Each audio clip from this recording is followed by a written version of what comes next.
Jangan-jangan si Grandong sudah mati. Kita musnahkan saja di luar kerangkeng.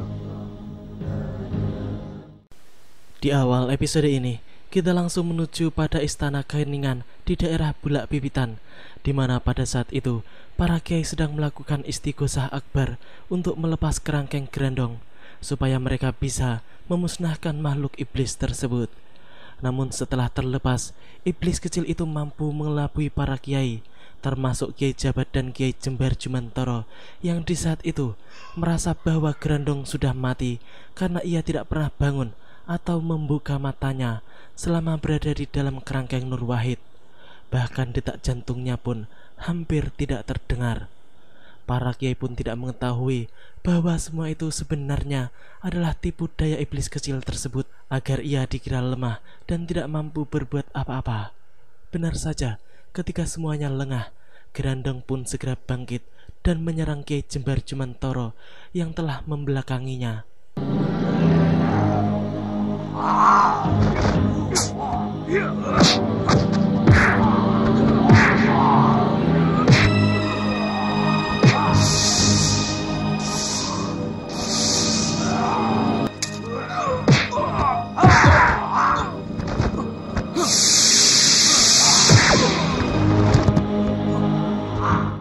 Luar biasa, kekuatan Grandong memang sulit untuk ditandingi. Kiai Jumantoro yang merupakan salah satu kiai paling sakti yang sampai saat ini tidak mampu dikalahkan oleh Mak Lampir pun bisa diempaskan oleh iblis kecil tersebut. Kini Datuk Larang Tapa pun mencoba untuk menahan gerakan Grandong dengan dibantu oleh Kiai Jabat, Guru Sembara. Memang Grandong sepertinya kebal terhadap senjata dan ilmu kesaktian. Sembara yang sedari tadi telah siap pun segera mengeluarkan cemeti amarah sulinya untuk menghancurkan Grandong.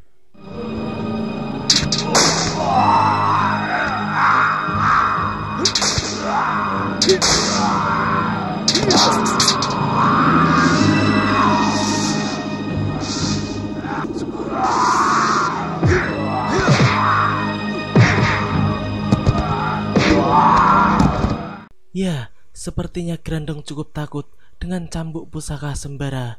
Kini ia pun menghilang dan mencoba menggunakan cara lain untuk menghadapi murid Kiai Jabat tersebut. Ia pun memasuki patung-patung yang ada di sekitar Istana Keheningan tersebut dan kemudian menyerang Sembara dengan cara membokong, sehingga pemuda sakti tersebut kesulitan untuk menahannya. Hal itu tampaknya membuahkan hasil, namun pengalaman Sembara menghadapi Mak Lampir selama ini membuatnya mampu dengan cepat membaca situasi, sehingga kini ia pun mencoba untuk mengadu kekuatan dengan makhluk iblis tersebut.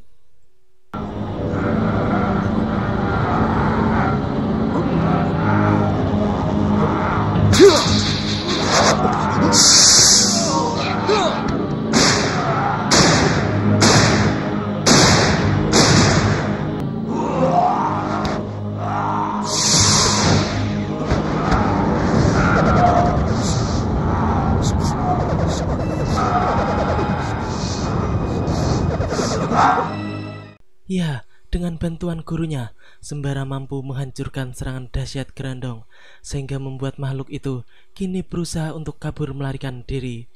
Namun sayang, salah seorang kawan Pak Raisman yang sedari tadi menonton justru menangkap makhluk jahat yang hendak kabur itu, sehingga kini Grandong malah membawanya pergi menghilang. Kiai Ageng Jembar Jumantoro yang melihat kejadian tak terduga itu pun kemudian memerintahkan semuanya untuk mengejar. Sementara itu, Kenting Sari yang sedang bermesraan bersama Basir pun tiba-tiba mendengar teriakan Kenting Wulan bahwa Grandong telah bebas dan kini kabur ke arah mereka. Kenting Wulan pun kemudian memerintahkan Grandong untuk memangsa lelaki yang berada di pundaknya, sehingga setan kecil itu segera melakukannya. Dan jelas saja, setelah menghisap darah lelaki tua itu, kekuatan Grandong kini bertambah hebat menjadi berlipat-lipat.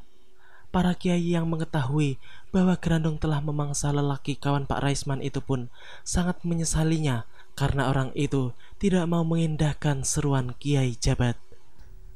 Bagaimana menurut pendapat Kiai? Dengan mengejar Grandong, apa kita masih punya harapan untuk menangkapnya kembali? Sulit sekali. Grandong sekarang sudah membuka matanya. Kekuatannya sudah berlipat-lipat. Kalau begitu, Cepat kejar sebelum jauh.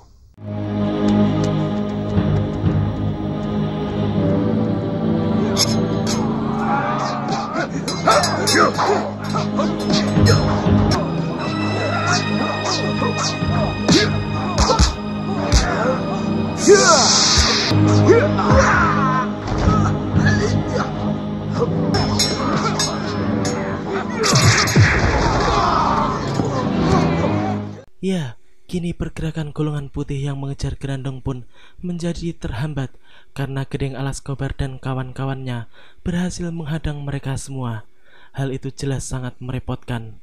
Kini pertarungan sengit pun terjadi di antara kedua belah pihak. Namun jelas, kekuatan golongan putih jauh lebih unggul dibandingkan dengan sekutu-sekutu mak lampir tersebut. Walaupun mau tidak mau, pergerakan mereka tetap saja terhambat. Gedeng Alas Kobar yang kelihatan salah satu yang paling sakti di antara lainnya pun kini berhadapan dengan Datuk Larang Tapa, dan sepertinya ilmu keduanya masih berimbang. Mereka sama-sama bisa melakukan jual beli serangan. Akan tetapi sepertinya Datuk Larang Tapa memiliki kesaktian setingkat di atas Gedeng Alas Kobar, sehingga dirinya mampu memberikan perlawanan yang lebih hebat. Begitu pula dengan Kiai Jamas yang kini berhadapan dengan Kebo Abang yang juga memiliki ilmu setara dengan Gedeng Alas Kobar.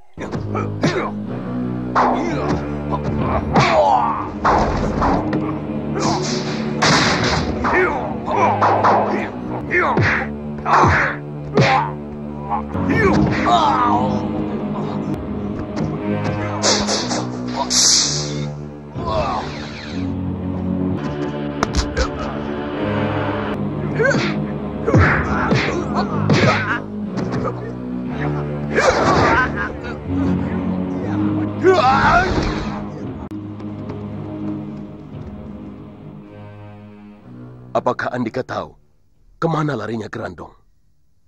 Ke selatan, tapi sebaiknya kita berpencar. Santalima pun mengatakan bahwa Grandong bisa berpindah-pindah tempat dengan cepat, sehingga sulit bagi mereka untuk bisa mengetahui dengan pasti kemana larinya dan juga keberadaannya.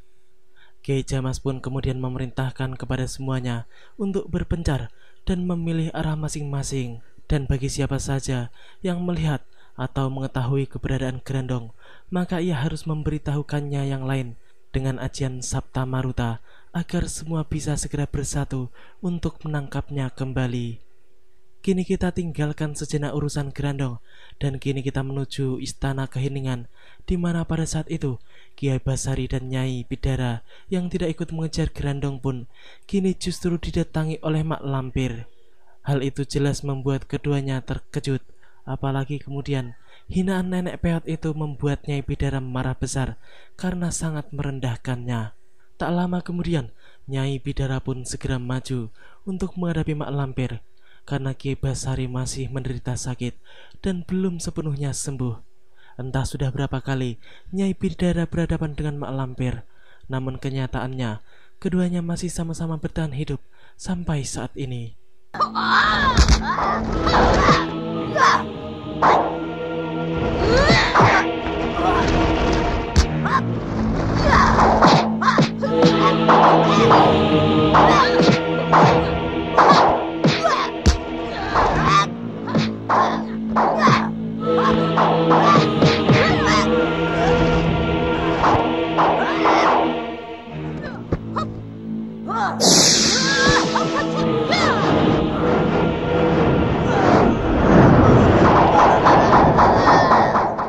Memang luar biasa ilmu kanuragan yang dimiliki oleh Nyai Bidara.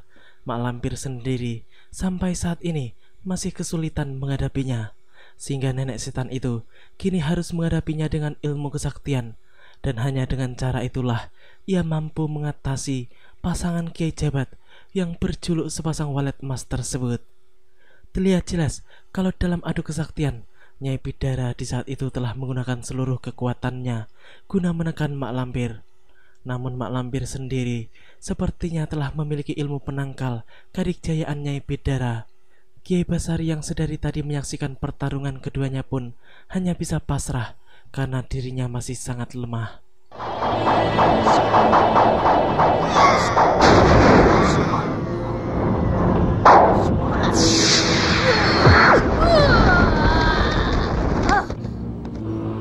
Nyai, Bidara.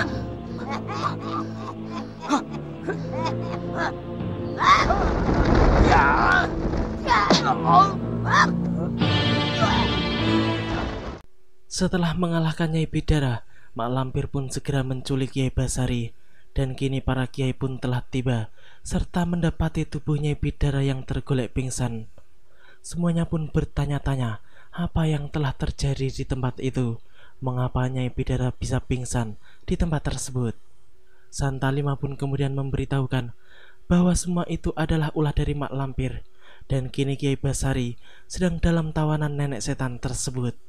Setelah mengetahui yang telah terjadi, semuanya pun menjadi bingung.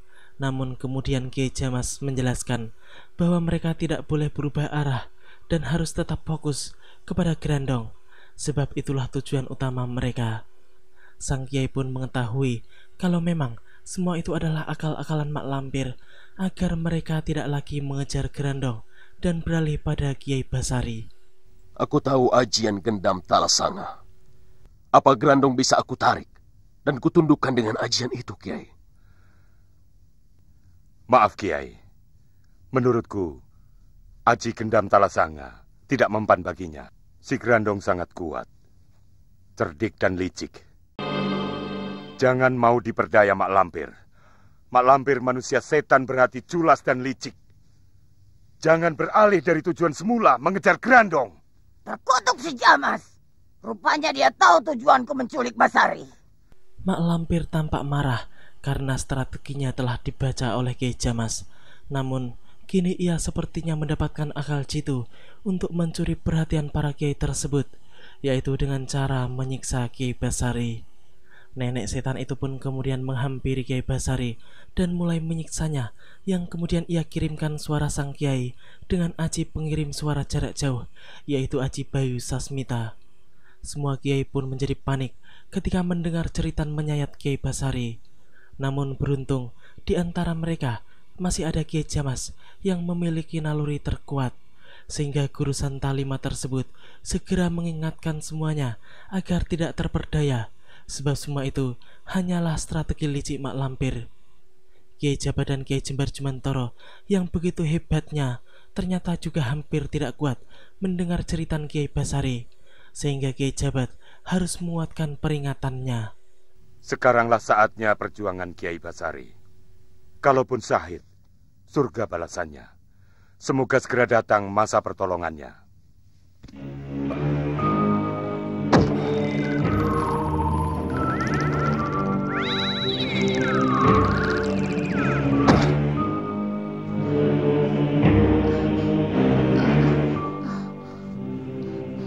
Kiai Basari.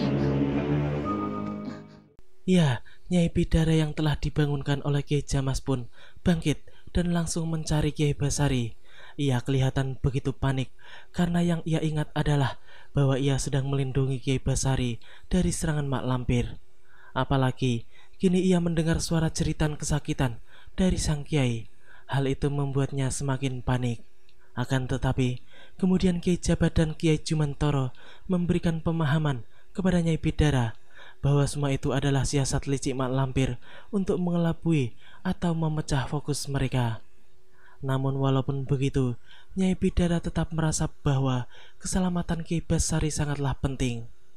Mak Lampir yang melihat melalui kaca penggalannya pun menjadi sangat senang karena Nyai Bidara bersikeras untuk menyelamatkan Kiai Basari. Kita musyawarahkan hal ini nanti di rumah, Nyai. Aku akan menjelaskan semuanya. Mengertilah, Bidara. Sekarang kita sedang perang. Dalam perang kita harus adu taktik. Kita tidak boleh terperangkap taktik Mak Lampir. Sebaiknya kita pulang dulu. Nanti kita rundingkan hal ini dengan tenang.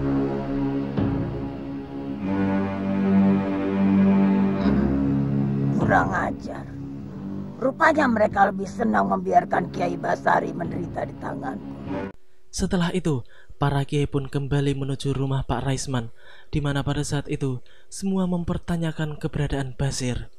Baik Farida maupun ayahnya sama-sama tidak mengetahui kemana perginya Basir. Kiai Jamas pun kemudian memberitahukan bahwa Basir dibawa oleh murid Mak Lampir. Namun sang kiai kembali menekankan bahwa semua tetap tidak boleh terpengaruh oleh akal licik nenek setan tersebut. Kiai Jamas menambahkan bahwa Basir tergoda oleh murid mak lampir, dan cara mengatasinya adalah mendoakannya saja supaya tidak terjerumus ke jurang kegelapan. Selanjutnya, Kiai Jamas pun membagi tugas kepada semuanya agar mereka berpencar ke seluruh penjuru mata angin untuk mencari Grandong, sekaligus menyelamatkan Basir atau Kiai Basari jika bertemu nantinya. Setelah semuanya setuju, mereka pun segera berangkat menuju arah masing-masing yang telah ditentukan. Aku mendapat tugas ke arah timur, sedangkan Kiai Jabat ke arah selatan. Assalamualaikum.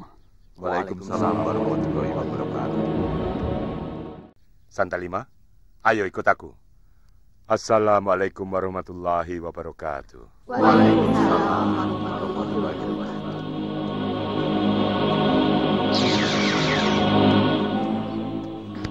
Ada apa sih? Mukamu itu loh, seperti kuburan waktu berhadapan dengan Santalima. Sebel. Apa salah dia? Tahu. Pokoknya aku sebel aja. Ya, kini semuanya telah pergi menunaikan tugasnya masing-masing, dan hanya menyisakan Datuk Jampak, Datuk Larang Tapa, dan Rinti Antika saja, yang kemudian Datuk Jampak berpamitan untuk menuju arah barat daya. Sedangkan Datuk Larang Tapa yang bertugas menuju arah timur laut pun segera mengajak Rinti Antika untuk berpamitan dan segera berangkat. Mereka semua yang menghilang dari tadi membuat ayah Farida, Pak Raisman, menjadi kebingungan sendiri, sebab baru kali ini ia melihat orang yang bisa menghilang dengan seenaknya. Berarti mereka? Mereka bukan dari bangsa manusia, Ayah. Oh, jadi selama ini ayah bicara dan bergaul dengan lelembut. Kok ya kamu ndak bilang dari dulu, toh Farida? Tidak boleh, Ayah. Ada peraturan-peraturan yang tidak tertulis dan harus dipatuhi oleh orang-orang yang paham. Kurang ajar, keparat Kiai Jamas. Mereka tidak terpengaruh oleh pancinganku. Aku khawatir pada si Grandong. Walaupun dia sakti, tapi dia belum punya pengalaman untuk menghadapi kiai-kiai keparat itu. Demikianlah alur cerita di episode kali ini. Nantikan kelanjutan kisahnya di episode yang akan datang. Terima kasih bagi teman-teman semua yang udah mau nonton. Jangan lupa subscribe dan share, dan juga nyalain notifnya. Assalamualaikum warahmatullahi wabarakatuh.